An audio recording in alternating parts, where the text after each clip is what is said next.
My name is Dayvon Love, Director of Public Policy, Leaders of a Beautiful Struggle, community-based think tank, Baltimore City.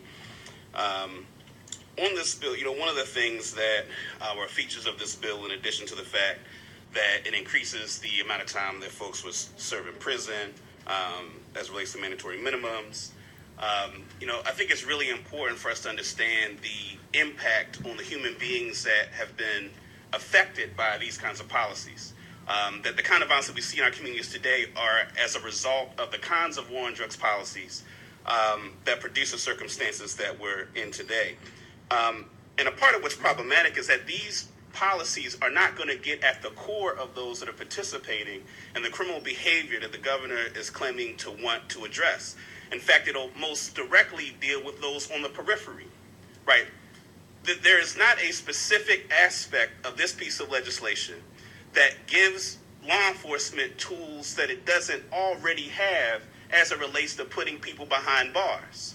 This is essentially a way to try to get folks that are proximate to the kinds of violence that we see in our communities, in order, quite frankly, to get the numbers down from 343 to 250.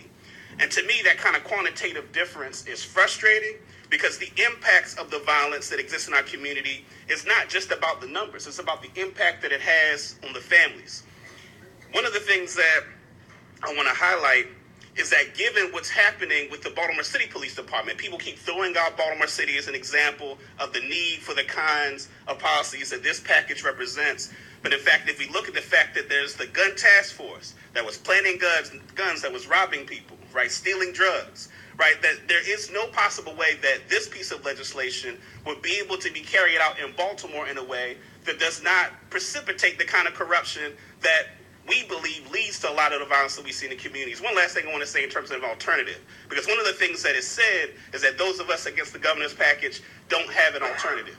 They're community-based anti-violence programs. All the data suggests that those programs are more effective. In Baltimore, we have programs like Safe Streets. I actually want to give an example. If we look at the way in which law enforcement funding in Baltimore City, $450 to $500 million invested in law enforcement. Organizations like Safe Streets can barely get $2 million. There's a program in Northwest Baltimore connected to Sinai Hospital.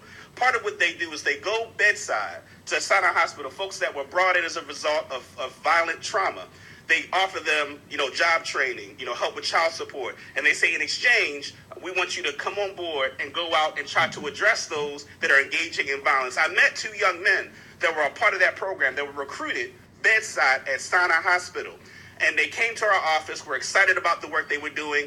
They actually, because of the funding that got cut from that program, they had to go back out into the neighborhoods that they were in, right, proximate to the kind of violence that we're trying to stop, when before their funding was cut, they were a part of the solution. So I really want to say that it's important not just to look at law enforcement as the perspective of dealing with this problem, but really take a serious look at the community-based anti-violence programs that have a more effective ability to address the issue of violence, as opposed to reproducing the human refuse that has come as a result of the mass incarceration that it was my understanding this body was against when it went against the Justice Reinvestment, when it supported the Justice Reinvestment Act. Thank you very much. Karen York.